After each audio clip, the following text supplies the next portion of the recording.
هەمووی هاوڵاتیان و ئەبێ بە چوترین کات چارەسەریەکی باش بدۆزرێتەوە ئەبێ بەرژەوەندی تاکەیی بەلاوە بنرێ سەیری بەرژەوەندی گشتی بکرێت بۆ هاوڵاتیانی هەرێمی کوردستان.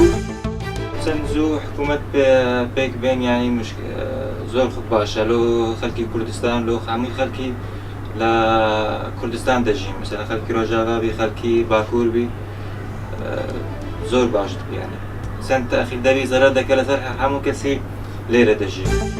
پێم خۆشیانی بەڕاستی حکوومەت تا زۆر پێک بێتن چونکە یەک لەو کارەکان ئەوەیە کە حکوومەت زوو پێ بێتن ئێستا بنێونەرەی خەڵکەم لە دوودریدایە لۆکە حکوومەت پێک دێت و پێک نایەت و ئەمەش کە خەڵکی زیاتر لە قەلەق دەکاتن. پێویستە ئێمە هەموو حزبەکان حزبی پشتگوێ بخەین هەمووەک برا. دەمەوێت کوردستانێکی سەربەخۆ، کوردستانێکی ئازاد، کوردستانێکی پرۆفێشناڵ، کوردستانێکی خۆش تا سەر ئێسکان گەنج لەو کوردستانە بێزار بووە.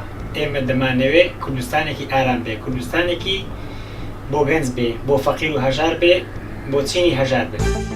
خەڵکەکە گشتی هەمووی یعنی وەکو بازارەکان، عقارەکان، سناحا هەمووی چاوەڕوانە ئێستا حکوومەت پێک بهێندرێ بەڕاستی ئێستا چاوەڕوانی ئەوەی نییە دوو ئیدارەی ڕوودادن.